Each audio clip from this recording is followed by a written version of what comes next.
7 suited on the button will charge this dead money. Josh is going to defend Jack 9 of hearts. Heads up. 8-6 deuce Skittles. Check.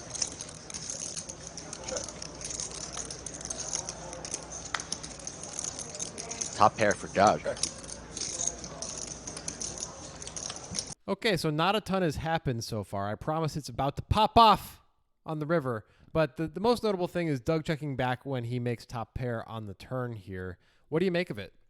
Well, I believe it's Doug trying to have some top pairs in his check back range, and generally you're trying to do that with weaker top pairs, not stronger top pairs, because you can get called by less things you want to get called by. Right, and in practice, what's happening now for Doug that's great is that he's actually got a chance to get a bet out of Josh. Yeah. And he had no chance on this card if he bet. Like, Jack 9 is done. It might have done something on the flop had Doug bet. It's actually an interesting flop for Jack 9 of hearts to check raise on. But at this point, Doug was not going to get any value here unless Josh is just a complete madman. Yeah, I mean, this check back is amazing. Josh is drawing dead. Yeah. And to be able to check back and give Josh a chance to improve or bluff is fabulous for Doug. Right, and it's a cool thing to have this in your check back range. It really helps you be balanced, and it makes it harder to play against you in a lot of cases. Yep. Of course, Doug is not checking back all his kings. I would guess he's betting all his good kings here. At least most of them. He's probably balancing that too. Fair enough. But almost all his good kings are being bet. Most of his really bad kings, or at least a big chunk of them, are getting checked back, is my guess. All right, let's let it pop off on that river. All right, get ready. Get ready for nitro betting in your face hole. That's where nitro betting goes. No, it goes anywhere. It's everywhere. It's the internet. It can go wherever it wants. And you can go to the link in our pinned tweet because right now we have a special thing going on where there's an NFL Survivor Pool free roll where they're putting up what is the equivalent of, at the time of this recording, $1,100 for this NFL Survivor free roll. You got to get in there. Right, Jonathan? Yep. Tell them about it. Yep. You got to do that. Okay, that's all. Bye. And a jack here on the river for Josh. 800. And he's going to lead. A sneaky check on the turn from Doug. Let's see if he just wants to snap this off or go for a little value raise. I'd like to see a raise somewhere along the lines of 3,000 or so. Raise. 3,200. 3,200. Your fingers are stuck in the cookie jar, Josh. Connor A for 510. Connor A. Somebody tell Connor his 510 seats available. And somebody tell Josh that his pair of jacks, it's no good.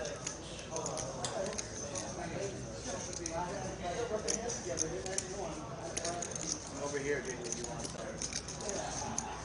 Appreciate you. Thanks, go. Doug always sticking to the routine on the river, whether he has it or he doesn't, trying to keep things consistent. Raise. And wow, Josh goes for the raise. Not what Doug was expecting. Not what I was expecting. 12.8. Josh battling here. Not satisfied in folding. Seesaw battle continues on this hand, an interesting one.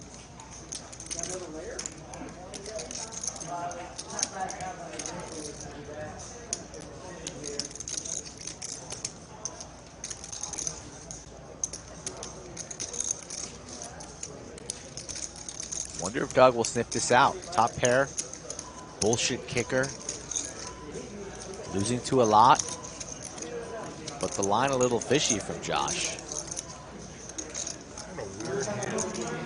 Weird hand indeed, Doug. I think Doug's going to sniff this out and make the call. He would have folded by now.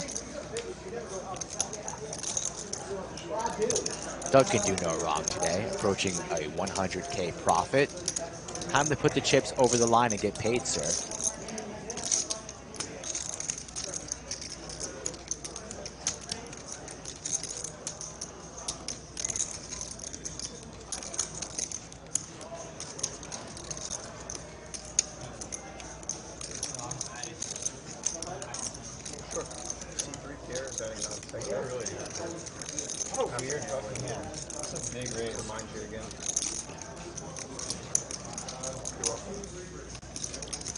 Nice hand here, Rick. never really had two pair. Very rarely. Josh bet 800 on the river, Rick. Doug raised to about 3,200. Wow. And now Josh re-raises to 12.8. And Doug's been in the blender for a while here. Makes the correct call. I told you it was going to pop off. It popped off. The popping, it happened. It's like a pop collar in 2003. It's everywhere. You know what I'm saying? I kind of You remember do. the double pop collars or triple where they do like rainbow pop collars? That was Nope. the broiest bro move you could do. No recollection of that. That's going to come back someday. Fashion is cyclical. Anyway, let's talk about this. It feels like on the river when the jack comes, Josh is just like begging for a call from some sort of ace high or some sort of weird pocket pair that checked all the way down. Yeah, an 8, a 6, those kinds of things. So what do you think about Doug going for thin value here with a 3.2K raise? I like it a lot. Yes, sometimes Doug is valuing himself. Once in a while, Josh will have a better king and bet small here, especially because Doug has such a bad kicker. Like King 9 might bet this way. Right? Yeah, it's interesting because it feels like it's been a while since we talked about kickers a lot in poker, but Yeah. in this instance, I think the kicker matters a little bit. Like having King Queen would be a lot safer than having King 7 as Doug. But Doug is probably aware that Josh is going to call a little bit because it's such an obvious spot to like try and run over as Yeah. a bluff from Doug's point of view, like where Doug might raise without having anything or just with ace high trying to blow off the one pair of hands. So raising with this king is probably making Doug reasonable money here, is my guess, based on all of the responses Josh can have with his range. Right. It could be as simple as he gave up a street by not betting the turn, and he's trying to make up for it. When the jack comes in, it could have improved Josh. And again, it's really important to point out, if Josh bets more on the river, I don't think a raise comes. No, I agree. If he bets half pot, I don't think a raise comes. But this is less than a third of the pot. And I think Doug just is like, come on, man. Like, you're going to call, right? Yep. Like, let's see if you can call me with the worst hand. I think you can. Well, we have to talk about Josh's reaction to this race Yeah. because that's really a lot of stuff that happens here. Indeed. I think it's important to realize that we're against Doug Polk, who's trying to play GTO in a lot of cases, and he's clearly a pro who knows what he's doing. I think if you're up against a standard recreational player, this raise that Doug makes here is very polarizing, and it's either a call or a fold, Yep. and there's nothing else. I think against Doug, it's probably never a fold, but there's still two options, right? Yeah. There's the call and the 3-bet. Do you agree with that? I think that's probably right. When we bet 800 on the river, I don't Yeah. think we should fold this hand, and especially this hand specifically because we have a jack in our hand. And the hand that makes the most sense that Doug is repping with this raise is jack-jack. Yep. So, like, there's one combo left of it. Okay, yes, he can have it, but, like, it's hard to take that too seriously. And, of course, Doug can have other hands. As we see, he can raise pretty thin. But the strong value is we block a lot of the strong value. Yeah, and maybe a little bit of king jack that plays exactly. this way as That's well. the other most obvious hand, although Doug often bets king jack on the turn. Yep. That could play into Doug's raise, by the way. He could think that Josh has a decent amount of jacks in his range and knows that Josh is aware that a jack is a good blocker to those hands, so he might be calling more frequently. Wow, that would be incredible. That would be really cool if Doug thought that. Of course, Josh does not call. He 3-bets. yeah. Which I think is a pretty good reaction to Doug here. Like, if you've zeroed in on his thin value strategy, you're like, okay, I guess this is probably not good enough to call here. He's got too much thin value that's beating me. It's going to be heartbreaking when he turns over a weak king, right? Yeah, or Yeah. even any one pair of hand is It's going to feel kinda so, suck. like, I feel like he just destroyed me. Like, Yep. he just wrecked me. It's like, and why do that when I can make all the one pair of hands fold by just raising back? But you can't. No. He does make it 12.8K, and this works 100% of the time in every card room in the world. I mean, we can see the hands, and we know this is a great play that's clearly going to work. Doug's going to fold, right? He has to fold. But he doesn't. He does He not. tanks, though. At least he tanks. That must feel good. I mean, you know what? Yeah. Okay. but he calls. Yeah. All right. It's tough to put rhyme or reason to this call necessarily, what's going through Doug's head. What do you think he's thinking when he makes this call? Well, I think what I'd be thinking if I was Doug anyway, I don't know what he's thinking, but I'd be thinking about what value is really being represented here, Yeah. right? Like, so are two pair going to put in a sizable 3-bet on the river? Or, like, is Jack 8, for example, going to actually 3-bet? Even though Doug can raise thin, but he's not always thin. He's going to have some strong hands Yeah. too. For sure, Doug especially, who like worries about balance and thinks about balance.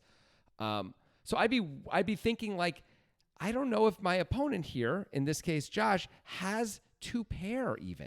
Isn't he just going to call with 2-pair? All instances of 2-pair even? Doug's repping jacks. Well, if Josh is going to 3-bet with 2-pair, it's going to be kings up. not jacks up, right? I think so. Even that is like, I don't know if that's a profitable play. I wonder. I wonder too, but it's more likely than jacks up, which is good Yeah. for Doug because he blocks that. Exactly. And he doesn't block jacks up. Right. So that's nice. Really nice. Which, if that's the case, if Josh is 3-betting with at least some of his kings up, this is a better hand to call with than pocket aces because pocket aces doesn't block anything that Josh has for value. You might also think if you're Doug, so the hands that are really a problem here that are being repped, I think mostly are like sets of 8s, 6s, and deuces. Yeah. But you might think at least a lot of the time on the river, Josh is just going to bet more than like less than a third of a pot with those hands specifically, like more polarized to try and get a call from the ace highs because it is a polarized spot. When he bets that small for value, like you're sometimes going to induce this, but a lot of time you're going to get calls and folds, Right. Because it looks like you have value. So ultimately, what do you think about the call? I don't know if it's good. I mean, we were saying on our podcast that Josh must be like, oh my gosh, like if I can't get that hand to fold, I can't get any hand that's better than mine to fold, essentially, right? That would raise, that would take this line. Right. Like that sucks. Maybe aces do fold because they don't block the king. Yeah. But essentially, you're getting no hands to fold here, and that's got to be pretty heartbreaking. I wouldn't have called like this. Now, Doug knows Josh. Yeah, and maybe I Josh don't. is just a wild card. Yeah, like if Josh is really capable of making plays like this a lot, you just know you have to like man up and sometimes put the chips in this spot. Not every time, I guess, but like a reasonable amount of the time. Yeah.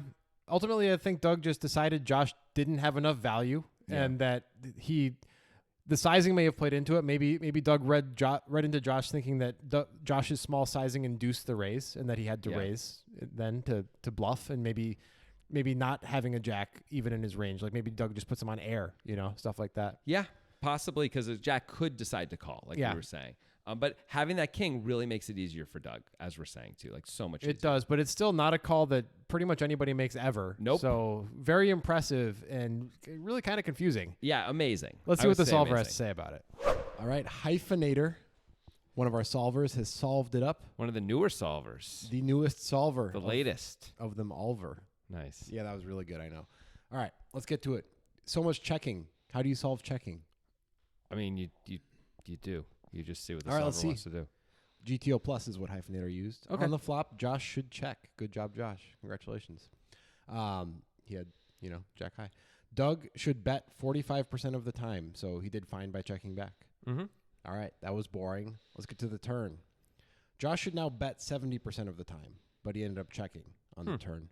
I guess just to rep anything, I suppose. I don't know. But so not a huge mistake, but a little bit of a mistake. Doug did a really good job here. Hyphenator pointed out Doug should check 60% of the time with this hand, whereas King 9, which is 1 pip better, would be a check only 30% of the time. So Doug maybe knows exactly the line, perhaps, or maybe just got lucky with it. Who knows? But Hyphenator also explained that basically King 3 is never a bet up, Right. and the bigger kings are all really definitely bets. This is something, so you can always have that top pair. Even if it's weak kickers, it gives you some top pairs in your check back range. Let's So you get to pick the weaker juicy ones. stuff. Okay.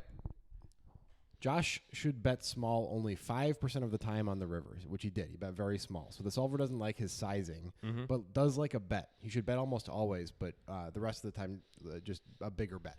So not a fan. Trying to get heroed by smaller pairs is Hyphenator's thought there. Sure.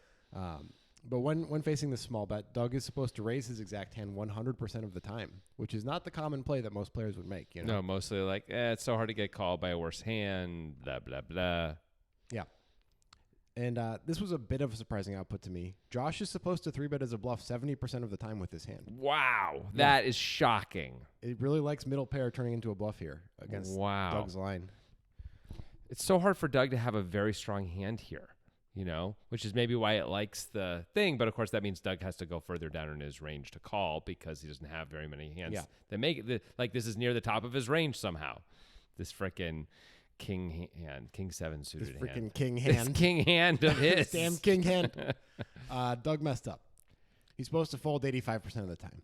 I guess you can call 15% with this hand. But first of all, as always, the messed up thing is not really reasonable. No, of right? course To not. be clear, just for newer listeners, or if Doug himself, who has watched our videos in the past long ago, we understand this is just what the GTO wants you to do against another computer, and it seems clear Josh probably isn't a computer. no, Doug failed. It's awful. It's a huge mistake. But the other thing is, of course, he's supposed to call it 15% of the Yeah. time, and maybe this is that 15%. He's probably got a random number generator working some way or another anyway, as the greats do. I don't know. We all the greats. All the greats Yeah. have those RNGs Yep. working all the time to see when should I be folding. He just knows roughly what the thing is. He rolls it and sees what it is and acts accordingly, And it bro. worked out well for him this time. It sure did. Feels good when something like that works, man. What a joy. What a joy. Okay, so all hell breaks loose on the river. The solver kind of broke loose on the river as well, a little bit hellish-wise. It's hard to say. What do you guys think about this entire hand? Doug's check back on the turn is somewhat interesting, but of course, all the flash, all the kapow is on the end there. When Josh bet 3 bets this middle pair hand, and Doug will raise call it off here, or make the, not really it off, but will raise call with top pair, effectively no kicker. It's pretty interesting, especially when the solver wants Doug to fold most of the time.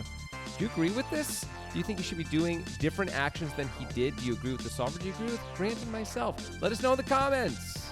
Also, check out our Discord if you want some flash and kapow. There's a link in the description. We'll see you there.